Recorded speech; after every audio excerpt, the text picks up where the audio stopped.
Hello students, જય સ્વામિનારાયણ. આજે આપણે ગયા વખતે ઉર્જા વિશે ભણ્યા હતા. ઉર્જા ઉર્જા વિશે ભણ્યા હતા આપણે. ઉર્જા પછી આપણે જોઈએ તો ઉર્જાની અંદર આપણે વાત કરીએ કે ઉર્જાના પ્રકાર. બરાબર છે, ઉર્જાના પ્રકાર.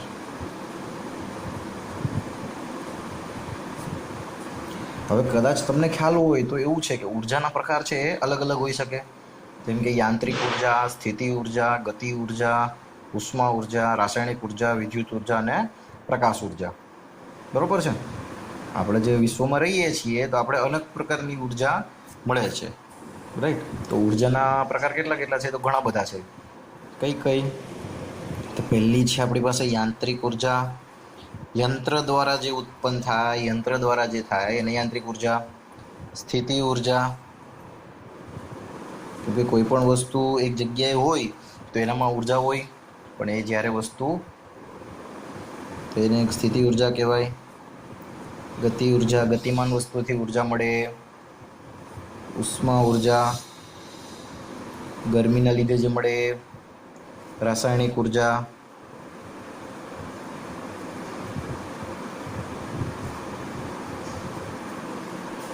અને વિદ્યુત ઉર્જા.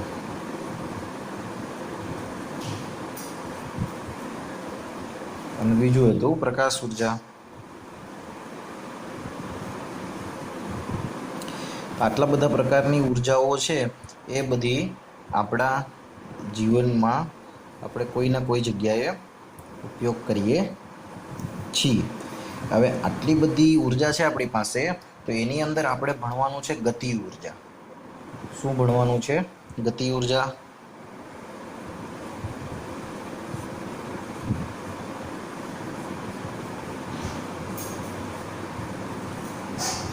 આપણે ભણવાનું છે ગતિ ઉર્જા. હવે ગતિ ઉર્જા છે તો તમને જો સૌથી પહેલા અમુક પ્રવૃત્તિઓ આપેલી છે એ જોઈ લઈએ. દડો લેવાનો છે, રેતીના મોટા ઢગલા પર ફેંકવાનો છે. ભીની રેતીની સપાટી પર પ્રવૃત્તિ સારી રીતે સમજી શકાય. દડાને રેતી ઉપર લગભગ 25 સેન્ટીમીટરની ઊંચાઈથી ફેંકો. બરોબર છે. દડો શું કરશે? રેતીની અંદર ખાડો બનાવી લેશે. દડો શું કરશે? રેતીની અંદર ખાડો બનાવી લેશે. બરોબર છે. આ પ્રવૃત્તિ તમારે 50 મીટર, 50 સેન્ટીમીટર, 1 મીટર, 1.5 મીટર અલગ અલગ ઊંચાઈથી તમારે શું કરવાનું છે? તો કે માની લો કે આ રેતીનો ઢગલો છે.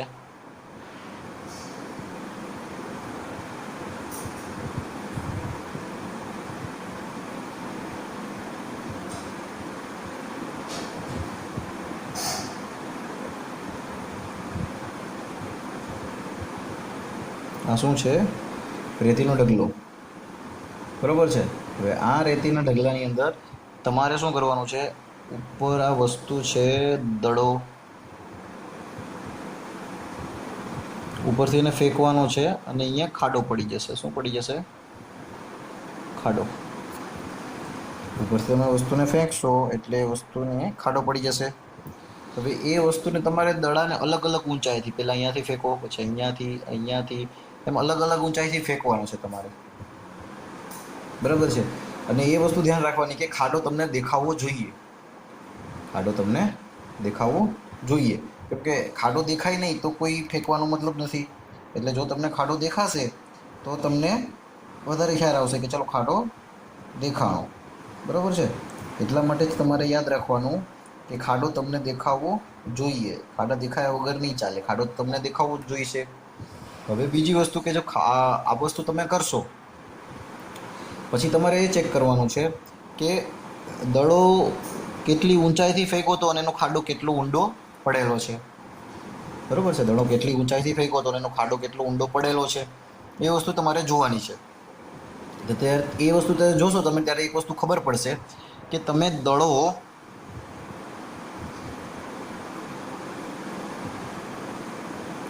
વધારે ઊંચાઈથી ફેંકો હશે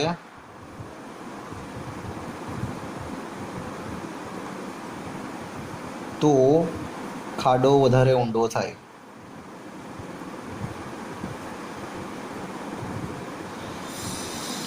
અને ઓછી ઊંચાઈએ ફેંકો તો ખાડો ઓછો ઊંડો થશે. ઓછી ઊંડાઈ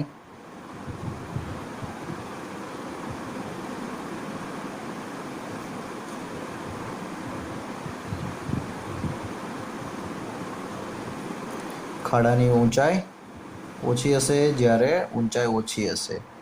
બરાબર છે. હવે આ વસ્તુ તમને ખ્યાલ આવી ગઈ. બરાબર છે. તો હવે બીજી વસ્તુ તમે જોઈ લો કે આપણી પાસે અહીંયા એક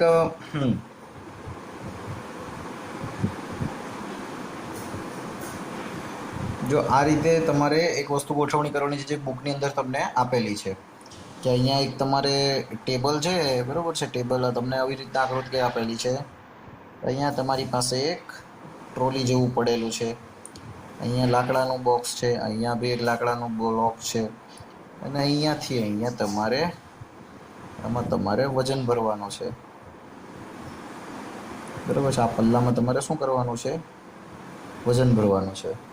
હવે અહીંયા તમે કોઈક વસ્તુ મૂકો એટલે ટ્રોલી આગળ વધશે આગળની દિશામાં. અહીંયા અટકાશે. બરાબર છે. અહીંયા હવે શું થશે? અહીંયા એ ઊભી રહી જશે ને ટ્રોલી. જ્યારે તમે કંઈ વજન મૂકશો એટલે ટ્રોલી આગળ વધશે. પણ ક્યાં સુધી આગળ વધશે? અહીંયા સુધી. પછી તો કે પછી ટ્રોલી અટકી જશે. પછી ટ્રોલી અટકી જશે. હવે બીજું કે વધારે તમે મૂકો તો ધીરે ધીરે શું થાય? તો કે આ જે બ્લોક છે તમારી પાસે લાકડાનો કે જે પથ્થરનો જે પણ હોય એ આગળ વધશે ધીરે ધીરે ધીરે ધીરે. રાઈટ. ધીરે ધીરે આગળ વધશે. તો સરોસર આમાં તો આની ઉપર તો અહીંયાથી ઉર્જા લાગે છે એટલે આગળ વધશે. પણ આ બ્લોક ઉપર શું લાગે છે? તો બ્લોક શું કરવા આગળ વધે છે? બ્લોકને તો એ જગ્યાએ રહેવું પડે ને. બ્લોક શું કરવા આગળ વધે છે? પછી જેમ જેમ આ વધારે વજન મૂકો તો પહેલું બ્લોક આગળ વધશે. પછી આ બીજા બ્લોકને પણ આગળ વધારશે. એટલે તમારે ધ્યાન રાખવાનું છે કે બ્લોક છે એ આ જગ્યાએથી ખસીને આ જગ્યાએ આવી જશે. તો એનું કારણ શું કે આ બ્લોક આ જગ્યાએથી ખસીને આ જગ્યાએ આવી ગયો? બરાબર છે. એની ઉપર કોઈ ઉર્જા લાગતી હશે. રાઈટ. એની ઉપર કોઈ ઉર્જા લાગતી હશે.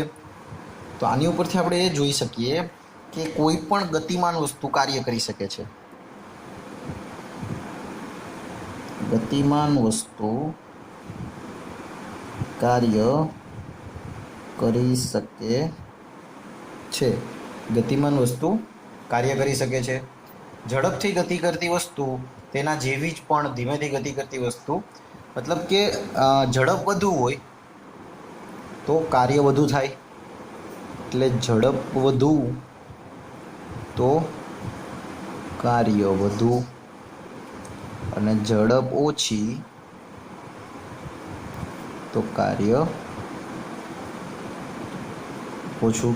તો જો એનો મતલબ એવો કે વધારે ઝડપથી જે વસ્તુ હોય, બરાબર, જે વસ્તુની ઝડપ વધારે હોય છે એ વસ્તુ કાર્ય કેટલું કરે? વધારે કાર્ય કરે. કેની સાપેક્ષે? તો કે ઓછી ઝડપવાળી વસ્તુની સાપેક્ષે. બરોબર છે. તો એનો મતલબ આપણે એવું લખી શકીએ. એક્ઝામ્પલ છે કે ગોળી હોય છોડેલી ગનમાંથી, વધારે પવનથી વધારે ઝડપથી પવન ફૂંકાતો હોય, પૈડું ગોળ ફરતું હોય, ગતિશીલ પથ્થર કોઈને તમે ફેંકીને માર્યો હોય એ. બરાબર છે. તમે જો ઓછો પવન હશે તો પવનચક્કીના પાંખિયા ધીરે ધીરે ફરશે, પણ વધારે પવનમાં વધારે ફટાફટ ફરશે પવનચક્કીના પાંખિયા. બરાબર છે. ગોળી હોય ગોળી, બરાબર છે. તમે કોઈ પથ્થર ફેંકો છો અને એની સામે તમે ગોળી લો છો તો સૌથી પહેલું નિશાન ઉપર કોણ પહોંચશે? ગોળી. કેમ કે પથ્થરની સ્પીડ, પથ્થરની ગતિ ઓછી છે, હે ને? એટલે ગતિશીલ વસ્તુ આપણે એવું કહી શકીએ કે ઉર્જા ધરાવતી હોય છે. ગતિશીલ વસ્તુ ઉર્જા ધરાવતી હોય છે. ગતિશીલ વસ્તુઓ ઉર્જા ધરાવતી હોય છે. બરાબર છે. બીજી વસ્તુ કે અને એ ઉર્જાને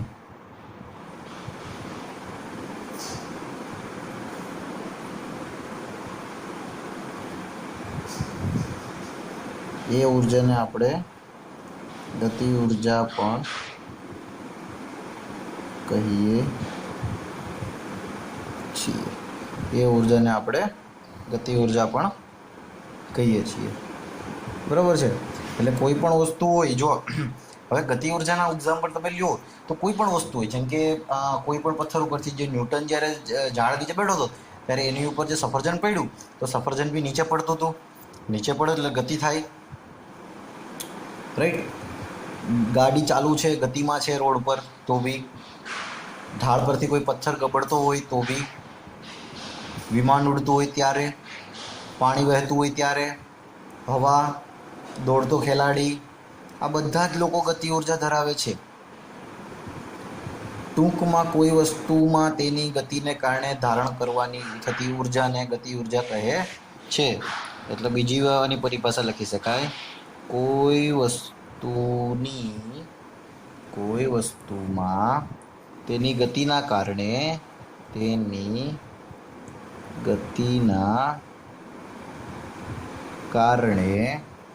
ધારણ થતી ઉર્જાને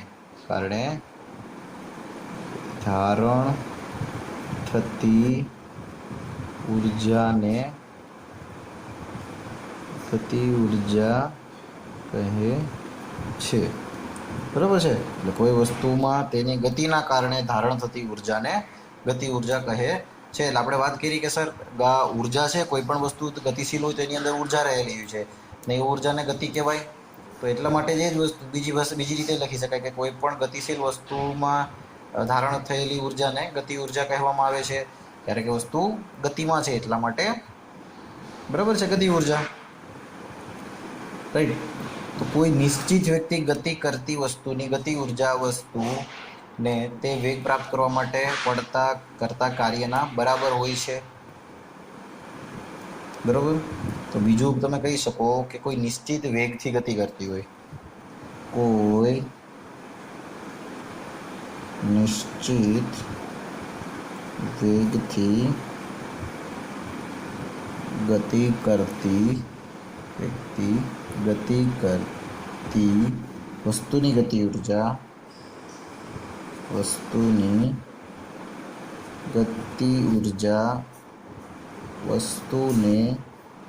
તે વેગ પ્રાપ્ત કરવા માટે કરવા પડતા કાર્યના બરાબર હોય છે. માની લો કે આ વસ્તુ છે એની ઉપર જેટલી પણ ગતિ ઉર્જા લાગે છે એ ગતિ ઉર્જાથી અહીંયા સુધી કાર્ય થાય છે, તો એનો મતલબ કે એની ગતિ ઉર્જા કેટલી હોય, તો કે અહીંયા સુધી જે કાર્ય થયેલું છે એના બરાબર જ એની ગતિ ઉર્જા હોય, બરોબર છે. સમીકરણને કઈ રીતે તમે લખી શકો, તો કે આપણે 3 સમીકરણ જોયા હતા, બરાબર છે. વી વર્ગ ઓછા યુ વર્ગ બરાબર 2as, બરોબર છે. તો કાર્ય બરાબર કેટલું થાય, તો કાર્ય F ગુણ્યા S જેટલું, W બરાબર સ્થાનાંતર અને લાગતું બળ, અને આપણે શરૂઆતનો વેગ અને અંતિમ વેગ u ઓછા v, અને ઉત્પન્ન થતા પ્રવેગનું મૂલ્ય એ છે. અચળ પ્રવેગ એટલે એ ગતિ કરતો કોઈ પણ વસ્તુના પ્રારંભિક વેગ અને અંતિમ વેગ તથા સ્થાનાંતર s વચ્ચેનો સંબંધ નીચે પ્રમાણે હોઈ શકે, બરાબર છે. એટલે આપણી પાસે સૂત્ર જ છે, આની ઉપરથી જ આપણે સૂત્ર લખી શકીએ કે v વર્ગ ઓછા u વર્ગ બરાબર 2as, સ્થાનાંતર પ્રવેગ અચળ પ્રવેગ છે 2u નો વર્ગ v નો વર્ગ, બરાબર છે. ખ્યાલ આવી ગયો. હવે તમે બીજી રીતે બી લખી શકો ને આને તમે બીજી રીતે બી લખી શકો. કઈ રીતના, તો કે એસને કરતા બનાવો એટલે જો અહીંયા એસને કરતા બનાવો તો 2a ક્યાંય ભાગ્યમાં આવી જાય, એસ બરાબર v નો વર્ગ ઓછા u નો વર્ગ છેદમાં 2a, પ્રવેગ કેટલો થઈ જાય, બમણો થઈ જાય. આ થઈ ગયું સ્થાનાંતર. આપણી પાસે એક મેઇન સૂત્ર હતું જે આપણે આગળના ધોરણમાં આગળના ચેપ્ટરમાં ભણી ગયેલા છીએ. એફ બરાબરમાં દળ, પ્રવેગ અને બળ. બરાબર છે. તો એને આપણે એફ દ્વારા, બરાબર છે, એટલે આ સમીકરણ આપણે ઉપરના સમીકરણમાં મૂકતા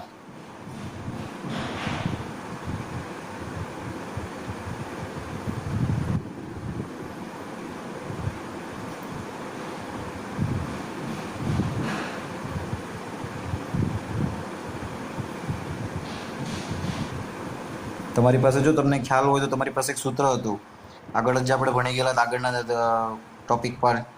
એફ બરાબર થયેલું કાર્ય બરાબર બળ અને સ્થાનાંતર. તો હવે આની અંદર તમે આ કિંમતો મૂકી દો, આ કિંમત મૂકી દો અને આ કિંમત મૂકી દો. આ બંને કિંમતો તમે આની અંદર મૂકી દો તો શું થાય? થયેલું કાર્ય બરાબર છે એફ એટલે એમ એ ગુણ્યા વી વર્ગ ઓછા યુ વર્ગ છેદમાં 2a. આવું થાય.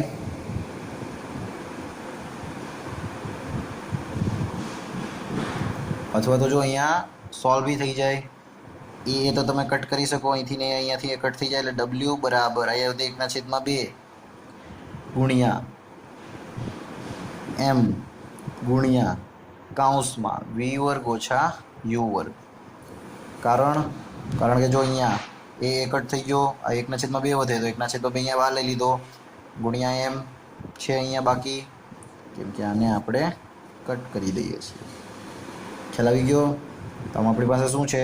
દળ, શરૂઆતનો, અંતિમ, વચ્ચે વચ્ચે તફાવત અને 1/2 તમને કાર્ય મળી જાય છે. અને જો આપણે વસ્તુ જે એ શરૂઆત એટલે સ્થાયી અવસ્થામાંથી પોતાની ગતિની શરૂઆત કરતી હોય, એટલે કે શરૂઆતનો વેગ 0 હોય. શરૂઆતનો વેગ શું હોય? 0. વસ્તુ જ્યારે ઊભી હોય ત્યાંથી ગતિની શરૂઆત કરે છે, તો અહીંયા તો એનો 0 હશે વેગ. બરાબર છે. તો આપણે એવું બી લખી શકીએ, વસ્તુ સ્થાયી હોય અને એમાંથી ગતિમાં આવે છે, સ્થાયીમાંથી ગતિની અંદર આવે તો યુ બરાબર શું થઈ જાય? 0 થઈ જાય. તો પછી આપણી પાસે શું સૂત્ર વધે? ડબલ્યુ બરાબર 1/2 એમ વીનો વર્ગ. કારણ કે યુ વર્ગ તો નીકળી જાય છે તો 0 થઈ જાય. એટલે